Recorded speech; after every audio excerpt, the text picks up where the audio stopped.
Stillness. Bright, clear, crisp stillness.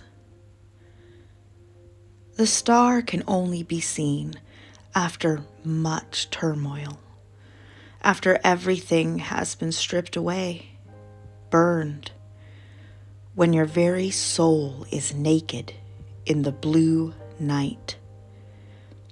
It is at this moment, sudden yet faded, at the center of you, outside of time, that she removes her veil and reveals to you her brilliant light. She is a sun, yet much further away than the one who is our sun.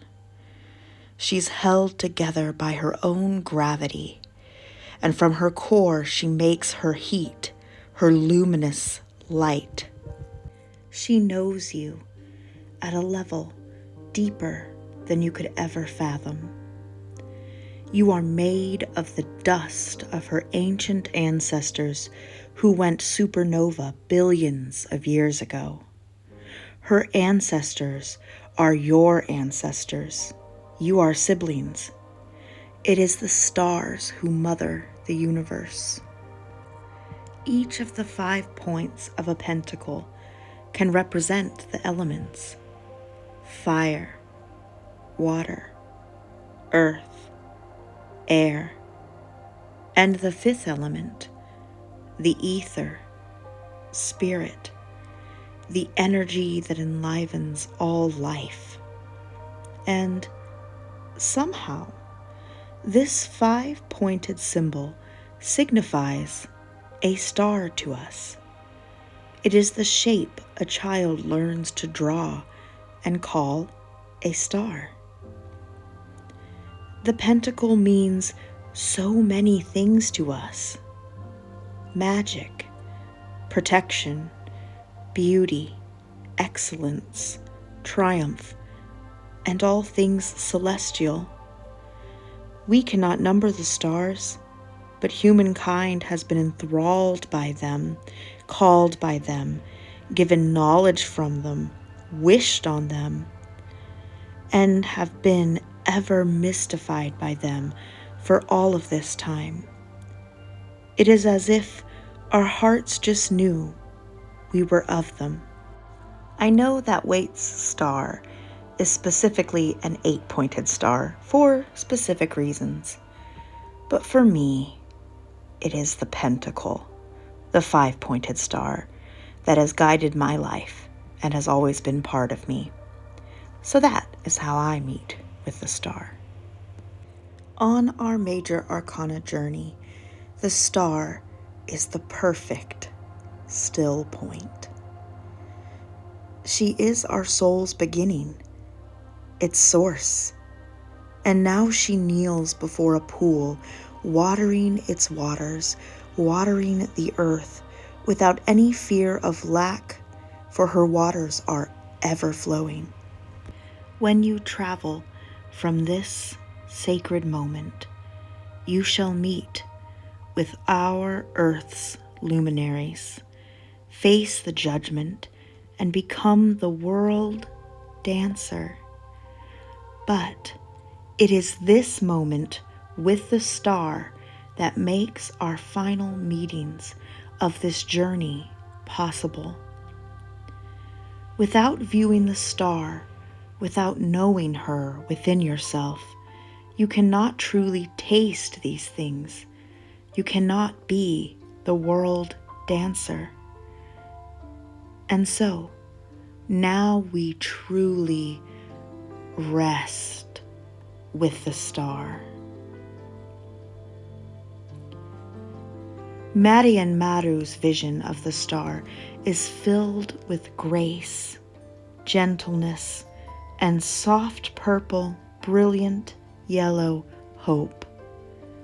The lovely Leah reads Marou's poem so lovingly, and Erno intuits the vision musically. And so this familial triad blesses us. From every crisis, a star is born, shining brightly in the early morning dawn. The storm is gone, you have nothing to lose anymore. The air around you shimmers, everything seems to be fresh and free, unbound, unhidden. The waters are flowing free, you are in touch with them, yet no longer pulled into their depth. A new knowledge, gained by experience, pulses through your veins, and gently you sacrifice this newborn wisdom to the flowing waters, the mighty earth, and the 7 sisters above, following the radiating light of your newborn star.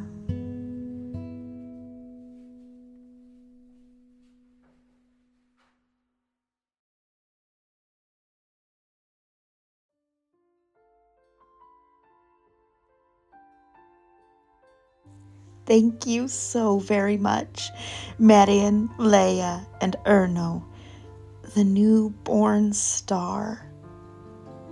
This glows with so much pure joy and such a deep love.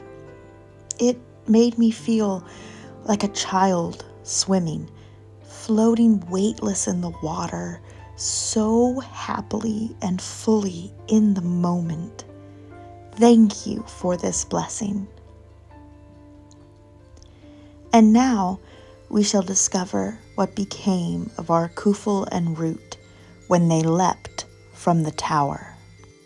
Kufel could never remember how he had landed after leaping from the tower, and he never knew how he survived it.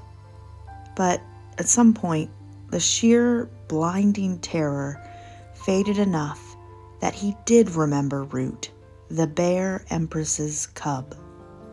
He began his search, hoping beyond hope that the little one also survived.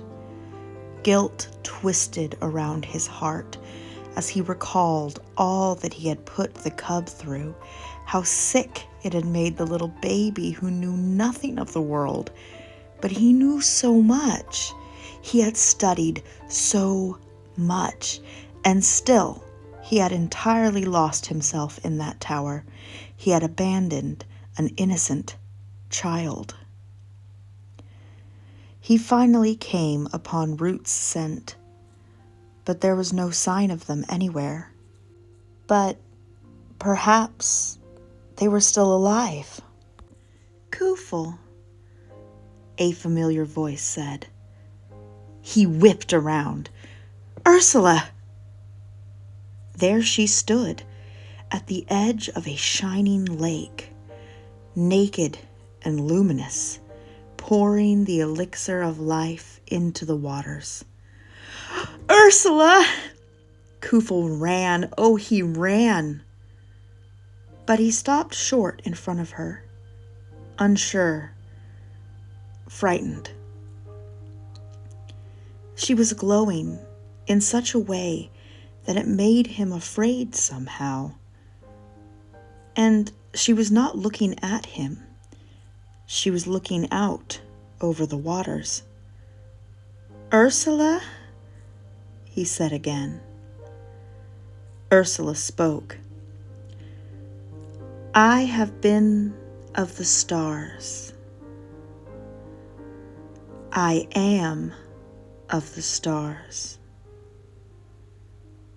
I will be the stars. Ursula!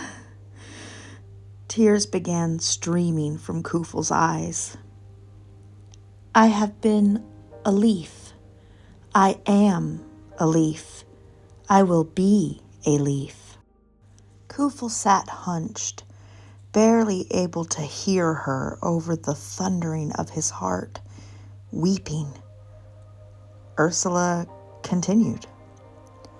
I have been the dirt of worms. I am the dirt of worms. I will be the dirt of worms. Kufel blinked, Beyond the haze of tears, Ursula was just a smear of light. Ursula, I don't know if you can answer me or even if it's really you, but have you seen a bear cub? Ursula still calmly poured out the waters.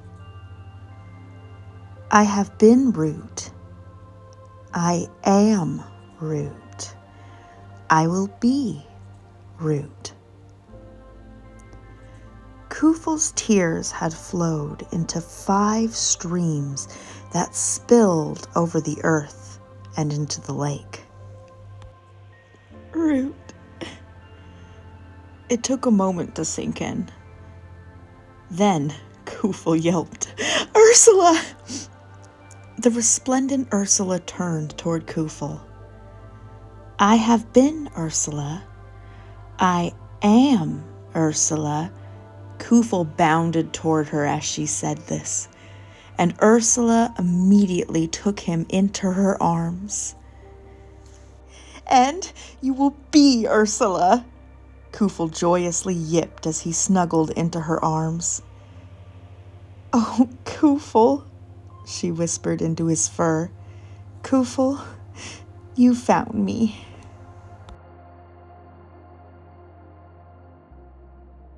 Oh. Finally, our Ursula and Kufel are properly reunited, both changed and enlightened by the journey, scarred and reborn, wiser, but still at their very center, their truest selves. As Ursula and Kufel cuddle each other, we enter the festive period held by the star. Our wanderplea journey is also resting with the star for this time of celebration and connection, and we shall once again pick up our satchels and walk to our meeting with the moon in the new year. The moon shall rise for us on January 4th, 2026. And if you would like to join us on this journey, there is information in the description box below. I am sending the biggest thanks and the warmest holiday blessings to our companions Marion Marou, Leah, Erno, Natura of the Mists, Mary, Ethan, Joanna, and my beloved Alex. And Mary and Ethan send starry blessings from their kitty Totoro. Look at that cutie.